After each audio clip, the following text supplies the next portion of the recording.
Hey guys, today we're going to go over Regents Review 1, the multiple choice section, so let's get started.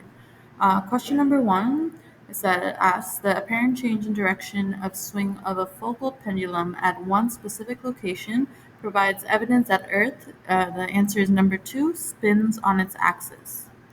If you go on your Regents Review note packet, page 17, you'll see that rotation means spinning, and one of the evidence for rotation is the focal pendulum. Next, number 2, in New York State, the highest altitude of Polaris will be observed at location, answer number 3, Messina. Remember, your altitude of Polaris is equal to your latitude. So if you go on your reference table, page 3, you'll find all the locations in New York, and your answer choices are different locations in New York that are highlighted. Notice that Messina is at the highest latitude, very close to 45-degree latitude, and Kingston is at the lowest. So that means Messina will also have the highest altitude Polaris, since the altitude Polaris is equal to the latitude of the observer. Number 3, Earth's rate of revolution is approximately, the correct answer is 1 degree per day. So if you go on your note packet, Regents Review packet, page 17, you'll see that the duration for the Earth's revolution around the sun is 365 days. That's a whole year. And that means it moves or revolves around the sun 1 degree every day. Number 4 asks, as water vapor changes phase from gas to liquid, each gram of water vapor, the correct answer is 1, releases 2,260 joules of heat energy. This answer can be found on your reference table, page 1, Properties of Water. It tells you how much heat energy is gained or released in different phases of water. And notice that heat energy is released during condensation, and it's 2,260 joules per gram of heat is released. Condensation means going from gas to liquid, and vaporization means going from liquid to gas. Water vapor, that's how water vapor forms when you boil water. Next, number 5. When the dry bulb temperature is 16 degrees Celsius and the dew point is 7 degrees Celsius, what are the wet bulb temperature and the relative humidity? The answer is number 4. Wet bulb temperature is 11 and relative humidity is 54. Notice you're given the dry bulb temperature and the dew point. So that's why I'm starting at with the dew point chart on your reference table, page 12. On the dew point chart, this column is your dry bulb, this row is the difference between wet and dry bulb, and the middle numbers are dew point. So since I'm given a dry bulb temperature of 16 and I'm given the dew point temperature of 7, I'm going to look at 16 and 7. And if I go above, like towards this row here, then if my dry bulb is 16 and my dew point is 7, then the difference between wet and dry bulb is 5. Notice that the difference between wet and dry bulb means dry bulb minus wet bulb. So that means dry bulb minus wet bulb is 5. If I put wet bulb as x, then it would be 16, and dry bulb minus x is 5. So this way I can find the wet bulb. If I do some calculations, I find out that x is actually 11, which means the wet bulb is 11 degrees Celsius. So that's why the wet bulb temperature is 11 degrees Celsius. Next, now that I know that my difference between wet and dry bulb is 5 and my dry bulb temperature is 16, I can also go to the relative humidity chart on the same page.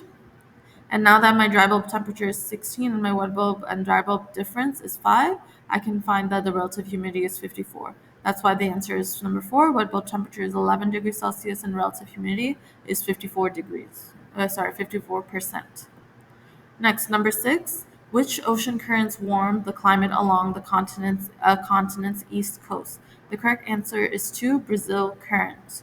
So if you go on reference table page 4, this map shows the ocean currents of the world. The black arrows are warm currents and the white arrows are cool currents. Notice that from your options, California current and Falkland current are cool currents, so that can't be our answer. But Brazil current and Guinea current are warm currents. We're looking for a warm current on the east coast of a continent, so that's why it's Brazil, because Brazil is a current is on the east coast of South America, but Guinea current is on the west coast of Africa. Number 7, equal areas of which type of surface absorb the most insulation? The correct answer is 2, dark colored and rough. If you go on your Regents Review packet, page 3, you'll see that the absorption of insulation is greatest in dark, rough surfaces. Though dark and rough surfaces absorb most light and also gain and lose heat faster.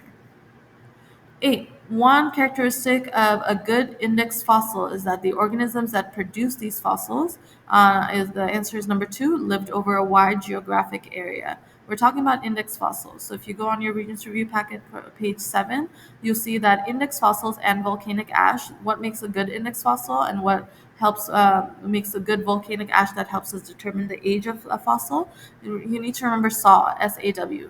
It needs to be short-lived, abundant, and widespread. That's why the correct answer is 2, lived over a wide geographic area.